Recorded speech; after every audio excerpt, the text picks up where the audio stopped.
only became aware of it today that on Saturday night last, call it in the dead hours of the night, around 4 o'clock or so, there were 4 individuals caught on camera going from door to door. They were tugged out in boiler suits with their hoods up, so you can't actually see their faces, but you could quite clearly see them making their way around St. Joseph's Terrace and Clarecastle, checking doors to see where they locked or unlocked, checking cars, and also looking under doormats to see where their keys left out. So I suppose I can only ask people to be very vigilant. You know, if you're hiding a key, make sure it's somewhere that's not going to be like under the front door mat anyway, because these gangs, I suppose, are up to no good, and they're only looking for an opportunity to strike.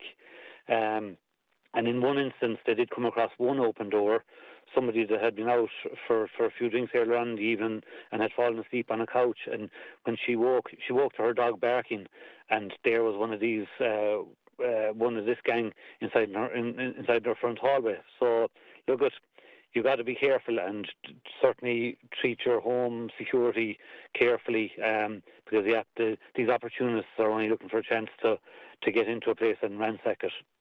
And the thing is here is that we have to be very conscious that these opportunists, as you call them, they are scoping these areas out before they go to them, but they're also driving here in cars, and there's going to be registration plates, and even if there isn't registration plates, there's going to be details that can be got. So I suppose you'd probably be appealing for anybody to go back over their footage, maybe look for a getaway car, but also for other residents, if they know any suspicious activity, to be vigilant, to inform others and to keep on top of it.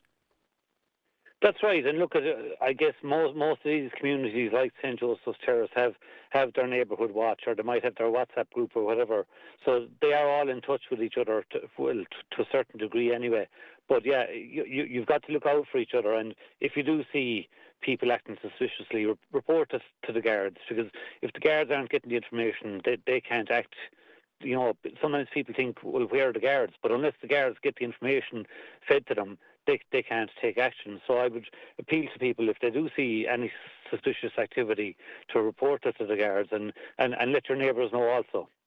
And it goes without saying that these opportunists, burglars, thieves, whatever you want to call them, they are cowardly and they are preying on the most vulnerable in any community or housing estate that they go into. So I suppose it is important here as well for neighbours maybe to look out for households that might be a one-person household, or any household that might be out for a longer time. Maybe keep the light on, give that appearance at least that you're in, and just, I suppose, for residents to really, really look out for each other here.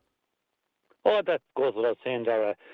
And particularly to look out for the elderly and the vulnerable. You know, like you said, it might be the widow or the widower, and they might be elderly or whatever. So you certainly have to look out for those. But like I said, it's, you know, to act with a common sense approach as well, not to be leaving keys left outside the back door or the front door or under the flower pot or whatever. That's high risk stuff in this day and age, because you're only inviting trouble upon yourself. So yeah, I guess I'd ask communities to pull together, and if they see anything dodgy happening, to let the guards know.